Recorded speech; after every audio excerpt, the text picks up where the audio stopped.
En ce moment, c'est les vacances et parfois pendant les vacances, on a beaucoup trop de temps libre.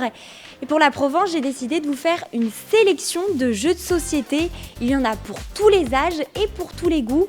Je suis pas forcément la meilleure en jeux de société, mais comme dit ma maman, le plus important c'est de participer. Alors aujourd'hui, je vous montre ma sélection.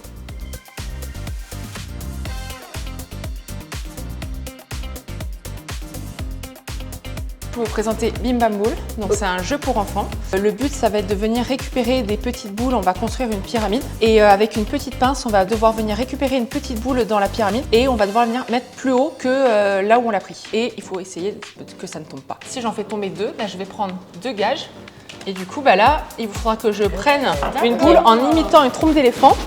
Et qu'en plus je le fasse de ma main non dominante. Ça me fait un peu penser à ce jeu dans les bars pour gagner des shots. Ah oui, je vois. Donc on peut dire que je suis la gagnante de ce jeu. On peut le dire.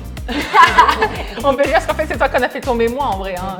Après là il y a Agent Avenue, donc ça c'est un jeu qu'on peut jouer à deux en affrontement ou à quatre aussi, en deux équipes de deux. Ça va être une course-poursuite, donc on va être deux agents dans la ville et le but ça va être qu'un agent vienne attraper l'autre. Voilà. Pour ce faire, il va falloir faire des collections de cartes qui vont nous permettre d'avancer plus ou moins sur la carte et de venir rattraper l'autre. Le but de ce jeu-là, c'est d'arriver le plus possible à mentir aux autres et du coup à être un petit peu malin. Faites gaffe parce que je vois vos cartes et puis moi je suis une sniper de la carte. On prend le 6. Hein. Non. Si. 1, 2, 3, 4, 5, 6. On se fera à la caméra. Le dernier c'est Finspan. On va avoir plein de poissons qu'on va pouvoir venir mettre dans la mer et on va avoir des plongeurs qui vont venir faire des plongées pour venir observer les poissons. Le but ça va être d'avoir plein de poissons à la fin du jeu et pour ça on va faire éclore des œufs, avoir des petits poissons, créer des bancs de poissons et tout ce petit monde va se déplacer et faire des petites actions sur le plateau. Un tout petit plateau. Immense. Il ne prend pas beaucoup de place. Il ne prend pas beaucoup de place. Il est monstrueux. Si vous avez un appartement, ce jeu n'est peut-être pas l'idéal, néanmoins, il comblera l'espace. Bon, après constatation des points, les filles, je vous annonce que je suis la gagnante. J'espère que ma sélection vous aura plu.